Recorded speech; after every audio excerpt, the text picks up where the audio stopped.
저는 오늘 읽어드린 사도행전 27장 9절에서 10절까지 말씀을 가지고 유라굴로 이와 같은 제목으로 하나님의 말씀을 전가하도록 하겠습니다.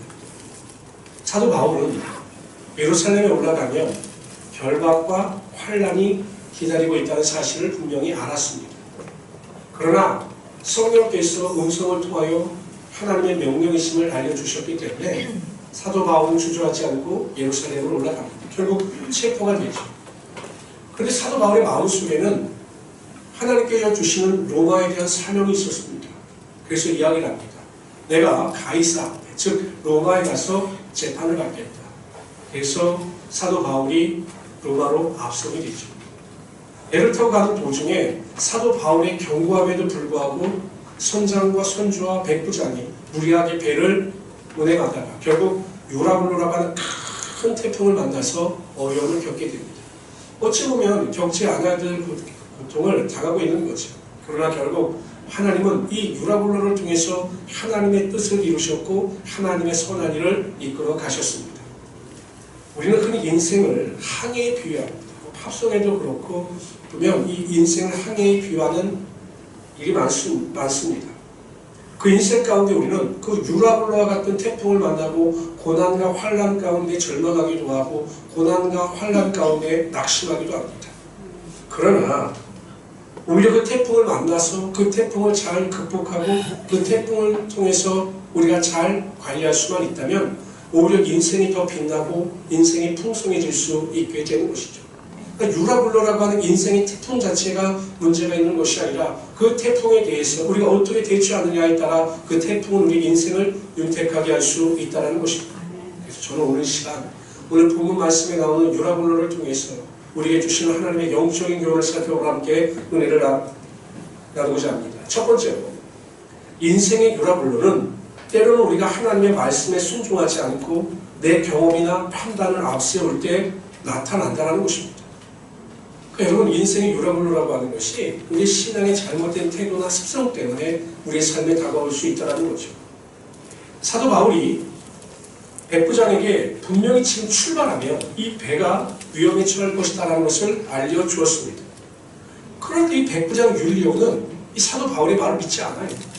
오히려 선장이나 선주의 말을 믿습니다. 여러분 당연하죠. 왜냐하면 이 백부장 율리오가 보기에 사도 바울은 바다의 전문가가 아니었습니다. 그에 비해서 이 선장과 선주는 바다에 대해서 잘 알고 있는 사람이었고 지금 운행하고 있는 바다를 수십 번 아니 수백 번이나 운행을 해봤기 때문에 이 바다에 대한 경험이 많았습니다. 당연히 백부장이 선장과 선장의 말을 신뢰할 수밖에 없었던 거죠. 그렇다면 여러분 우리가 궁금한 거 있지 않습니까? 어떻게 사도 바울이 이 배가 출항하면 위험이 임할 것이라는 것을 알게 되었을까?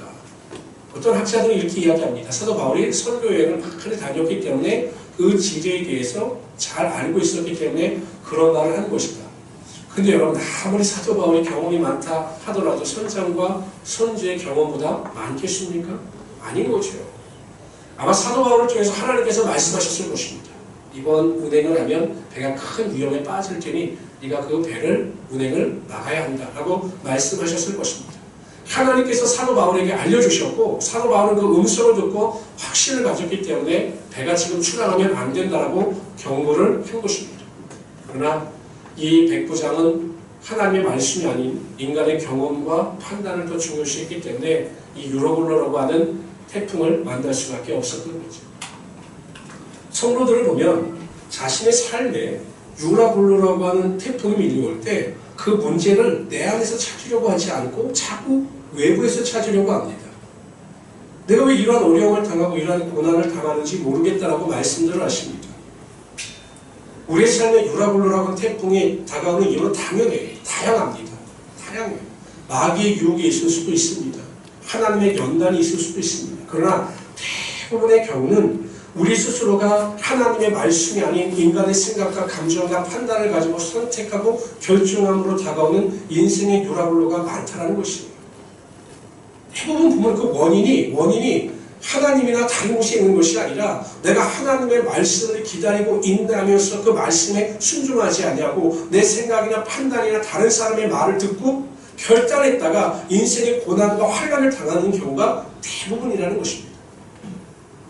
그 이스라엘의 위대한 왕 중에 히스기야 왕이 있었습니다. 히스기야 왕이 14년에 사네립이라고 하는 아수르 왕이 침공을 해서 이 히스기야 왕을 고통 가운데 빠뜨렸어요. 그래서 조공을 바칩니다. 얼마나 많은 조공을 바쳤냐면 은 300달란트에 금 30달란트를 받죠. 여러분 금 한 달란트가 30kg 정도 됩니다. 그럼 여러분 30달란트면 거의 1톤이에요. 어마어마한 액수의 조공을 바쳐. 나중에 그 금을 드릴 수가 없으니까 성준의 문에 있는 금도 벗기고 자신이 세운 왕궁의 금도 벗겨서 이 사내립 왕에게 조공을 바칩니다. 이 정도 고난을 당했으면 하나님 앞에 무릎을 꿇고 하나님의 도우심을 구해야 되는데 이 히스기야 왕이 생각하기에 아수르를 물리치기 위한 가장 좋은 방법은 하나님이 아니라 애굽이라고 생각을 했어요. 애굽이라고 하는 강대국을 의지해서 우리가 동맹을 맺게 되면 우리가 아수르를 물리칠 수 있을 것이다 라고 생각하여 하나님의 방법이 아닌 인간의 방법을 선택해서 결정을 합니다. 그 소식을 듣고 여러분 사내립이 또 쳐들어와요. 근데 애굽은 도와주지 못하는 거예요. 능력이 되지 않으니까. 그래서 큰 어려움을 히스기야가 당하게 됩니다. 그때야 비로소 하나님을 기억하고 하나님의 도우심을 구하게 되죠. 여러분 보십시오. 인간이 보기엔 아무리 좋은 방법이라 할지라도 하나님께서 함께 하시지 아니하시면 그 모든 계획이 무용지물이 되는 것이고 오히려 그 일을 통해서 큰 고난과 환난을 당하게 되는 것입니다. 제가 아는 목사님 이번 주에 저와 만나서 이제 이야기를 나누는 도중에 그 말씀을 하시더라고요. 이제 성전을 자주 본인도 옮겨주셨으면 좋겠다고 하시면서 저에게 여러 가지 질문도 하시고 하시면서 자기가 가장 목회를 하면서 한 실수 중에 하나가 지금 있는 성전으로 이사를 하는 것이 가장 후회스럽다라고 말씀을 하시더라고요. 왜 그렇게 결단을 내리셨냐고 여쭤봤더니 이 부동산 업체의 말만 들은 거예요. 거기 투자 가치가 좋다, 교통이 좋다, 앞으로 사놓으면 오를 것이다. 이 말만 듣고 거기를 딱 사버렸는데 다 부동산 업자가 농간을 부린 거죠. 엘리베이터도 없죠. 주차장도 없죠. 그러다 보니 오히려 큰 돈을 들여서 상가를 샀는데 상가의 가치는 떨어지고 사람들은 엘리베이터가 없다 보니까 교회를 찾지 않음으로 말미암아 지금 교회가 정체기에 빠졌다는 거예요. 그러시면서 하시는 말씀이 내가 그때 좀 더 하나님 앞에 겸손히 무릎을 꿇고 하나님의 음성을 듣고 옮겼더라면 이런 어려움이 없었을 텐데 내가 하나님의 음성을 듣고 하나님의 말씀 가운데 순종하는 일에 대해서 게을리 했다라고 후회하시는 것을 제가 들었습니다. 여러분 이삭 같은 경우에는 그 자신의 땅에 가나안 땅에 흉년이 들자 애굽으로 내려가려고 하는 계획을 세워요. 완벽하게 계획을 세웠습니다. 그런데 그 경유지인 그날 땅에 머물렀을 때 하나님께서 이삭에게 명령하셨어요. 이 계획을 접고 애굽으로 내려가지 말아라. 그날 땅에 머무르면 내가 너를 복주고 축복할 것이다 라고 말씀하십니다. 자신의 계획을 다 접어요. 판단도 다 접어요. 하나님의 말씀에 순종하여 그날 땅에 머뭅니다. 그랬더니 여러분 다음 해에 농사를 지었을 때 하나님께서 100배 이상의 축복을 허락하여 주시고 그 블레셋 사람들이 하나님께서 이삭과 함께 하심을 보고 그를 두려워했다라고 성경은 기록하고 있습니다. 성도 여러분 우리 모두는 우리 일상생활 가운데 끊임없이 하나님의 음성을 듣고 하나님의 인도하심을 쫓아 살아가는 것을 연습하고 훈련해야 합니다. 아무리 급하고 아무리 조급한 일이라 할지라도 내 생각이나 감정이나 판단을 가지고 결단하고 그 일을 선택하는 것이 아니라 하나님께서 나에게 말씀으로 음성으로 들려주실 때까지 인내하며 기도할 때 반드시 하나님의 인도하심 가운데 우리가 바른 길을 걸어갈 수 있게 되는 것이죠. 그때 우리가 인생의 유라굴로를 만나지 않게 되는 것입니다. 저는 우리 모든 성도님들이 항상 훈련과 연습을 통해서 하나님의 음성을 듣고 하나님의 인도하심을 쫓아 살아가는 일에 하나님께 큰 영광을 돌리시는 하나님의 귀한 성도들이 되시기를 주님의 이름으로 축원합니다. 근데 참으로 안타까운 것은요, 모든 것을 다 경험해보고 인생의 유로블라를 실컷 만나본 뒤에 이런 사실을 깨달는다는 거예요. 인생이 항상 인생은 후회를 해요. 내가 그럴 때 이렇게 할 것을 괜히 앞서갔다라고 후회를 합니다. 저는 절대 우리 성도님들이 이런 후회를 하지 않기를 바랍니다. 직장을 선택하는 일에, 장막을 선택하는 일에, 내 미래를 선택하는 일에 대해서 충분히 기도하고 간구함으로 하나님의 음성 가운데 인도하심을 쫓아 사심으로 유라굴로가 아니라 하나님의 풍성한 인도하심이 여러분 삶 가운데 충만하시기를 주님의 이름으로 축원합니다. 두 번째로요, 우리가 유라굴로를 만나서 오히려 신앙이나 삶 가운데 잘못된 태도나 습관을 고칠 수가 있다는 것입니다. 우리 27장 18절 19절 다 같이 한번 읽어봅시다. 읽습니다. 시작. 우리가 풍사포로 인해 애쓰다가 이튿날 사공들의 짐을 바다에 풀어버리고 사흘째 되는 날에 배가 위험에 처하자 배의 균형을 잡기 위해서 배에 있는 모든 짐을 다 버리는 거예요. 배의 기구를 버리는 겁니다. 왜냐하면 이 짐이나 무게 때문에, 배의 기구 때문에 배가 균형을 잃고 넘어질 것을 두려워해서 모든 것을 다 버렸습니다. 여러분, 유라굴로가 임하기 전까지 이 모든 짐이나 배의 기구는 유용한 것이었어요. 얼마나 소중한 짐입니까? 그런데 막상 유라굴로를 만나가 보니 이 짐이 불필요한 것이 되고 마는 거죠. 그런 걸 다 버립니다. 다 버려서 배의 중심을 잡고자 했던 것입니다. 우리가 인생의 유라굴로를 만나게 되면 그 유라굴로가 인생에게 큰 어려움만을 줄 것으로 생각하는데 오히려 인생의 고난과 환난을 통해서 삶의 습관이나 태도가 바뀌는 것을 경험했던 사람들이 굉장히 많습니다. 정신과 전문의 에릭 린드맨 박사가 고난을 당했던 사람들을 대상으로 연구를 했어요. 고난을 당했던 사람들이 그 고난을 통해서 어떠한 일을 경험했는가를 연구를 했어요. 그랬더니 고난과 환난을 당했던 85%의 사람들이 오히려 고난이나 환난을 통해서 나의 삶의 태도나 습관이 긍정적으로 바뀌었다라고 이야기를 하더라는 거죠. 대부분의 사람들은 고난을 만나고 환난을 만나고 문제를 만나면 인생이 더 힘들어질 것이다 이렇게 생각을 하는데 이 린드맨 박사가 연구한 연구 결과에 의하면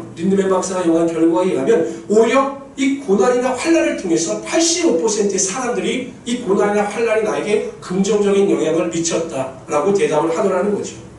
예를 들면 고난을 당함으로써 나쁜 습관을 고치고 부부관계가 회복되어졌고 신앙생활을 열심히 하게 되었고 시간과 물질을 전력하는 좋은 습관을 가지게 되었다라고 대답을 하는 사람들의 숫자가 월등히 많았다고 합니다. 어느 교회 장로님이 계셨어요. 이분은요. 이 가부장적인 생각을 가지고 있는 분이신지라 이상하게 성도들이나 다른 사람들에게는 칭찬하는데 유독 그 아내이신 권사님에게만 그렇게 다정다감하지 않았던 거죠. 이 장로님이 생각하기에 내가 평상시에 생활비를 벌어다 먹여 살린다라고 생각을 가지셨는지 이상하게 아내에게 대해서는 가장 다감하지 않고 좀 힘들게 하셨던 것 같아요. 그런데 이 장로님이 관절 수술을 받으셨어요. 꼼짝 못할 정도로 병원에 누워있게 되었죠. 그 병건을 누가 다 하셨을까요? 누가 하셨을 것 같아요? 그렇죠. 권사님이 다 하신 거예요. 그때 이 장로님이 미련한 장로님이 그때 깨달으신 거예요. 야, 나를 평생 옆에서 도와줄 사람은 성도도 아니고 이웃 사람도 아니고 내 아내입니다. 그래서 그 아내에 대한 태도가 완전히 바뀌었어요. 고맙다는 말도 자주 하고 또 그 아내에게 사랑한다고 하는 고백도 하면서 완전히 태도가 바뀌었습니다. 우리가 고난을 만나게 되면 삶의 태도가 바뀌어요. 혹은 삶의 습관이 바뀌는 경우도 많이 있습니다. 어느 젊은 집사가 명문대학교를 나와서 좋은 직장에 취직을 했습니다. 모태신앙이었어요. 근데 모태신앙인데 이 모태신앙의 젊은 집사는 부모의 신앙이 마음에 들지 않았습니다. 왜? 너무 열심히 하는 거죠. 매일 새벽에 나가서 새벽기도 하고 또 철야기도 나가고 예배 때마다 찬송한다고 해서 손 들고 혼자 찬송하고 한 이런 모습이 너무 싫었던 겁니다. 더군다나 자신이 월급을 받아고 11조를 드리는 게 너무 싫었던 거예요. 그래서 그 부모의 신앙에 대해서 원망하고 불평했어요. 그러다 장가를 갔는데 아내도 적당히 믿는 아내를 만나서 그런지 신앙생활을 열심히 하지 않았어요. 주일날 가끔 빠지고 놀러도 다니고 그래도 전혀 문제가 되지 않았죠. 그런데 무슨 문제가 발생했는데 이 계약서를 잘못 쓴 거예요. 바이오가 보낸 그 계약서를 잘못 써가지고 그 회사에 큰 손해를 끼칠 일이 생긴 겁니다. 그런데 이 사람이 더 견딜 수 없었던 것은 무엇이냐? 자기가 완벽주의라고 생각했는데 그러한 실수를 한 것이 수치심 때문에 견딜 수가 없었던 거예요. 거기다 모든 회사 사람들이 조롱하는 눈빛으로 자신을 보는 것 같았습니다. 그래, 잘난 척 하더니 잘 됐다. 이런 식으로 보는 것 같아서 너무 괴로웠어요.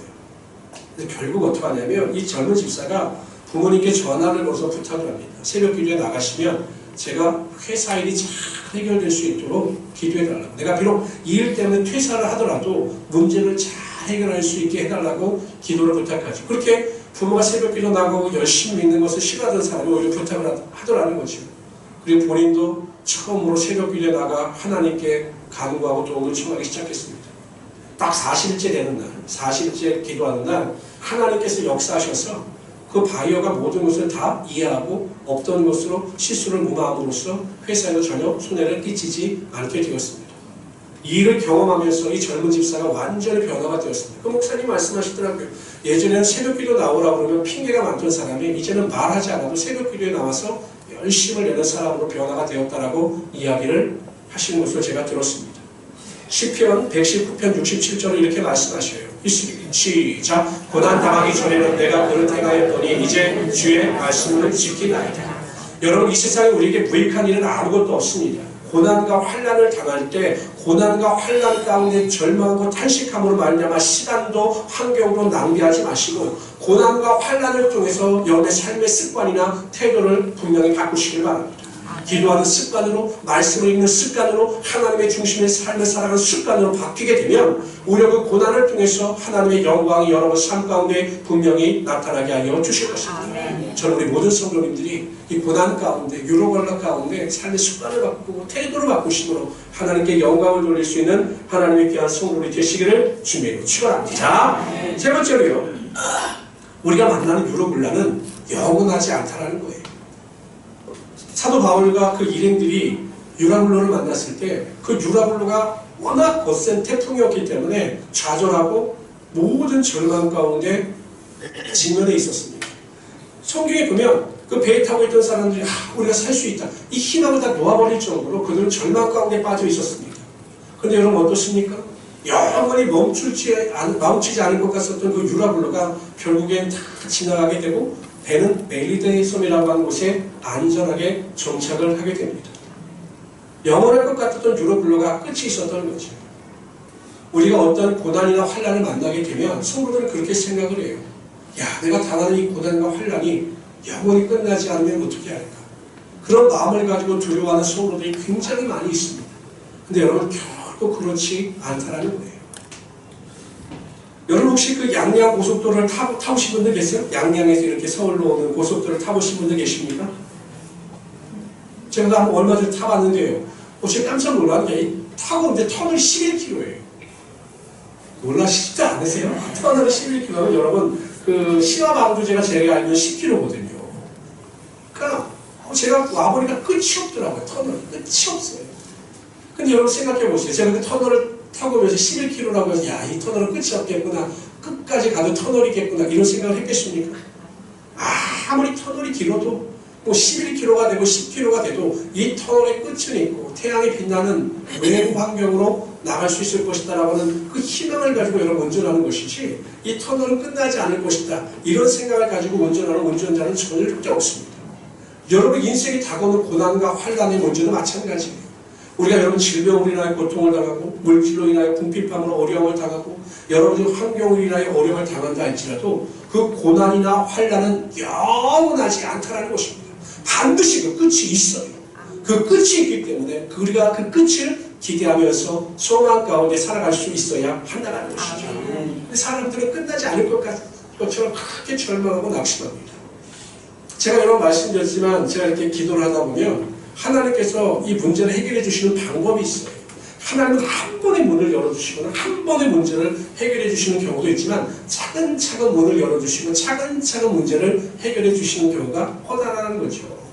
저도 지금 기도를 계속 하고 있는데 정말 모든 문제를 다 해결해 주셨습니다.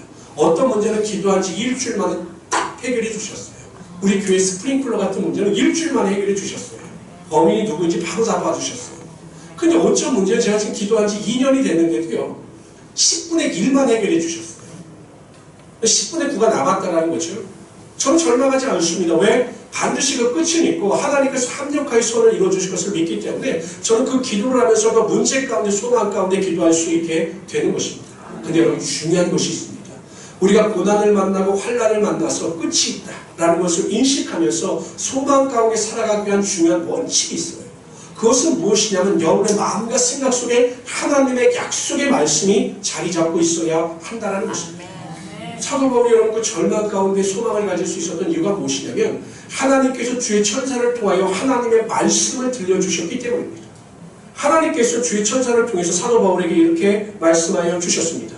바울아 두려워하지 말라. 내가 가이사 앞에 서야 하겠고 또 하나님께서 너와 함께 행하는 자들을 다 내게 주셨습니다. 하나님께서 뭐라고 말씀하셨습니까? 걱정하지 말아라. 네가 가이사 앞에 서야 하기 때문에 이 태풍이 너를 해치 못할 것이고 이 배 안에 있는 모든 사람들을 다 내가 구원시킬 수 있도록 내가 예비하여 두었으니 넌 이 태풍 가운데 염려하지 말아라 라고 하는 말씀을 주셨기 때문에 또 그대로 될 것을 믿었기 때문에 사도 바울은 전혀 주저하고 낭망하고 절망하지 않았던 것입니다.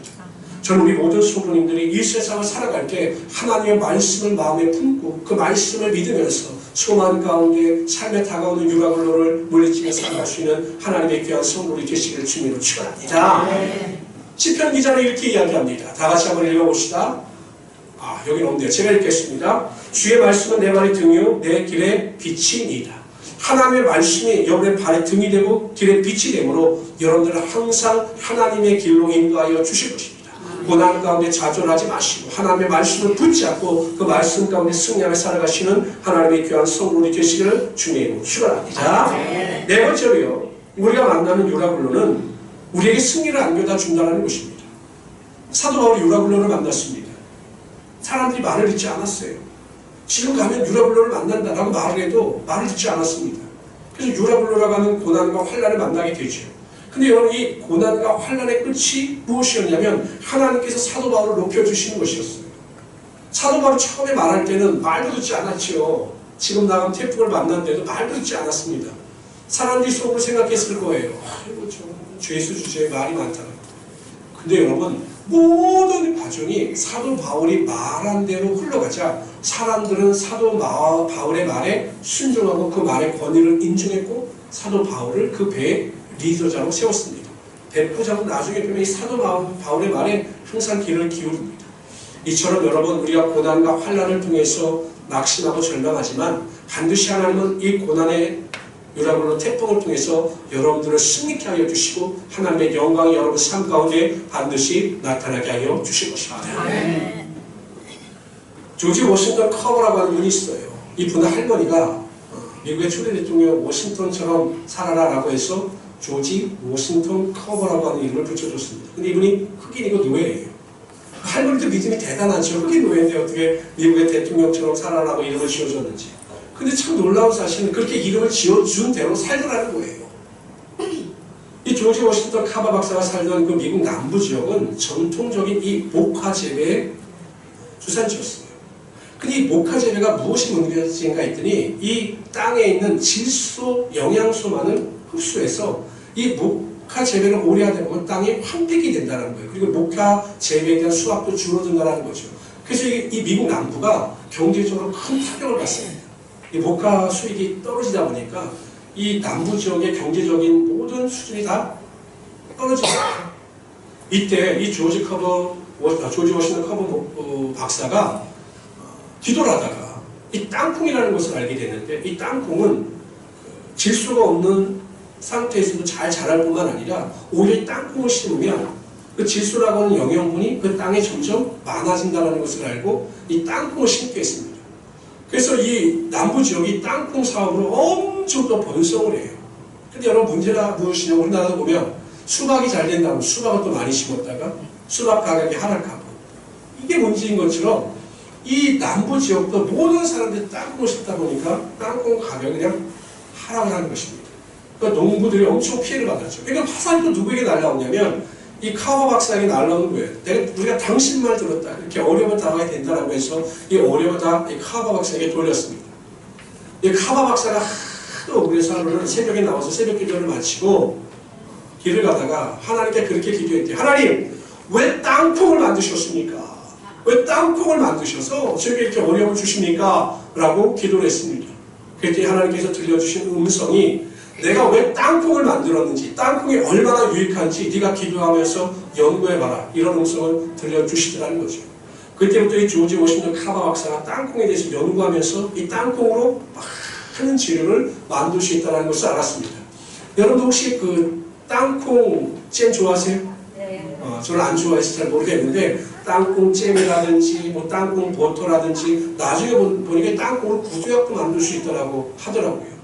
그래서 조지 워싱턴 카바 박사가 그 연구를 해서 미국 남부 경제를 살림으로 미국 역사상 가장 존경받는 흑인 중에 한 사람으로 추앙을 받았다라고 합니다. 그럼 보세요.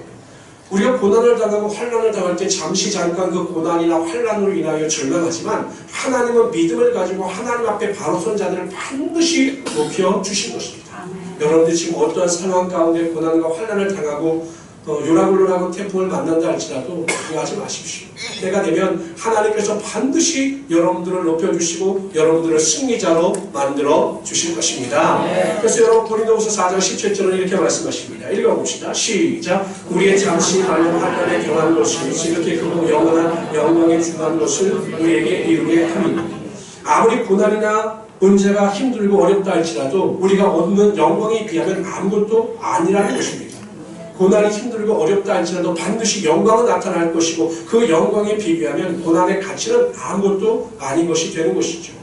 지금 당장 우리가 어렵고 힘들다 할지라도 여러분의 삶에 유라굴로가 몰아친다 할지라도 낙심하거나 절망하지 마십시오. 반드시 하나님께서 여러분들 승리자로 만들어주시고 하나님의 영광의 능력이 여러분 삶 가운데 영원히 구하게 하여 주실 것입니다. 그래서 하나님 앞에서 감사함으로 고난 가운데 기뻐할 수 있는 하나님의 귀한 성도들이 되시기를 주님으로 축원합니다. 우리나라는 무슨 사건이 날 때마다 그런 말을 해요. 매뉴얼대로 움직였느냐라는 거예요. 화재 사건이 나면 화재 사건 가운데 매뉴얼대로 움직였느냐. 이번에도 여러분 노동자들이 그렇게 비참하게 죽은 사실을 보면 항상 하는 말이 매뉴얼대로 움직였느냐예요. 근데 보면 대부분의 사업장이나 사건이 일어난 것을 보면 매뉴얼대로 안 움직이는 거죠. 불이 나면 어떻게 행동을 해야 되고 어떻게 대피, 이 매뉴얼대로 움직이면 피해가 극소화될 수 있는데 이 매뉴얼대로 되지 않으니까 문제가 더 확대되는 거죠. 사건이 더 크게 번지는 것입니다. 신앙도 마찬가지예요. 우리가 평상시에 이 신앙의 매뉴얼을 가지고 있어야 합니다. 우리가 고난을 당할 때는 어떻게 대처를 하고 환난을 당할 때는 어떻게 기도해야 되고 문제를 만났을 때는 어떻게 하나님께 가까이 나가야 되는 이 신앙의 매뉴얼이 있어야 합니다. 이 신앙의 매뉴얼이 없기 때문에 고난을 당하고 환난을 당할 때 사람들이 우왕좌왕하고 믿음 안에서 오히려 점점 멀어지는 실수를 범하는 경우가 많다는 것이죠. 여러분 우리가 인생에 유라굴로라고 하는 태풍을 만날 때마다 여러분 나름대로 이 태풍을 대처할 수 있는 매뉴얼을 소유하시길 바랍니다. 첫째 매뉴얼은 많은 경우 우리가 당하는 유라굴로는 우리의 잘못이나 실수로부터 온다는 거예요. 하나님을 바라보지 않고 하나님을 의지하지 않고 내 생각이나 판단대로 결정했을 때 그 고난 가운데 유라굴로가 밀려오므로 우리의 삶을 어렵게 한다는 거예요. 그리고 고난이나 환난을 당할 때 과연 이 문제가 무엇으로 비롯되었는지 정확한 진단을 내릴 수 있어야 합니다. 기도하는 사람들은 끊임없이 기도함으로 하나님의 음성을 듣고 하나님의 인도하심을 쫓아 반드시 살아갈 수 있어야 하는 것입니다. 이게 잘 안 돼요. 잘 안 돼요. 왜냐하면 목회자로서 여러분 그렇게 여러분들에게 말씀을 드려도 하나님의 음성을 들을 때까지 인내하십시오. 하나님의 음성을 들을 때까지 참으십시오. 하나님의 인도하심을 쫓아 살아가. 아무리 말을 해도요 잘 안 되더라고요. 평생 훈련이 되어 있지 않기 때문에 기도하는 훈련의 습관이 되어 있지 않기 때문에 이게 잘 되지 않습니다. 저 우리 모든 성도님들이 항상 철저히 이 하나님의 음성을 듣고 하나님의 음성대로 움직이는 일에 대해서 훈련과 연습을 통해서 하나님의 영광을 나타낼 수 있는 성도들이 되시기를 주님으로 축원합니다. 두 번째, 유라굴로를 만났을 때 정말 나의 삶에 잘못된 태도나 습관을 바꾸십시오. 여러분 나태했던 신앙생활이라든지 습관을 바꾸는 것도 굉장히 중요합니다. 열심히 살지 않았던 것, 믿음대로 살지 않았던 생활 태도나 습관을 바꾸는 것도 굉장히 중요합니다. 예를 들면 이런 거죠. 병에 걸렸다가 완치가 된 분들은 운동하는 습관을 가지더라고요. 우리나라 대부분의 사람들은 건강한 사람이 운동을 하는 것이 아니라 병에 걸렸다가 의사로부터 운동을 권유받은 사람들이 운동을 열심히 하더라고요. 식이요법도 열심히 하더라고요. 그러니까 여러분 우리가 신앙의 고난과 환난을 만나서 그 고난과 환난은 우리 삶에 유익이 되고 내가 그 고난을 통해서 하나님의 영광을 체험했다라고 말하기 위해서는 그 고난과 환난 가운데 우리 신앙의 태도나 습관이 분명히 바뀌어야 한다는 거예요. 열심히 어떤 사람이 열심을 내고 주님에게 헌신한다는 거지. 기도하지 않던 사람이 내가 기도하지 않고는 견딜 수 없는 그 기도의 사람으로 변한다든지, 분노하고 절제하지 못하던 사람이 온유함과 사랑의 사람으로 변한다든지, 이러한 변화가 있을 때 그 고난과 환난이 우리의 삶에 유익이 될 수가 있는 것입니다. 그냥 이 고비만 넘기고 보자, 이 고비만 넘기고 된다라는 생각으로 임시방편으로 고난과 환난을 대처하게 되면 우리의 삶의 성장이나 성숙이라고 하는 것은 절대 나타나지 않는 것이죠. 세 번째, 유라굴로는 영원하지 않아요. 그러니 영원한 것처럼 절망하고 부정적인 말하고 탄식하지 마십시오. 하나님의 말씀을 붙잡고 유라굴로는 반드시 끝난다. 내가 이 유라굴로를 끝났을 때 하나님의 영광의 빛을 나타내기를 원한다 라고 하는 소망을 가지고 문제 가운데 항상 소망을 가지고 살아갈 수 있는 우리 성도들이 되시기를 바랍니다. 그러면 반드시 네 번째, 유라굴로를 통해서 하나님께서 영광의 멸관과 승리의 멸관을 여러분 삶 가운데 임하게 하여 주실 것입니다. 저는 우리 모든 성도님들이 이 유라굴로를 만났을 때 절망하고 탄식하는 자들이 아니라 이 유라굴로를 통해서 베푸실 하나님의 은혜와 능력을 기대하시면서 이 세상을 넉넉히 이기며 살아가시고 소망과 기대 가운데 하루하루를 살아갈 수 있는 하나님의 귀한 성도들이 되시기를 주님 축원합니다. 기도합시다.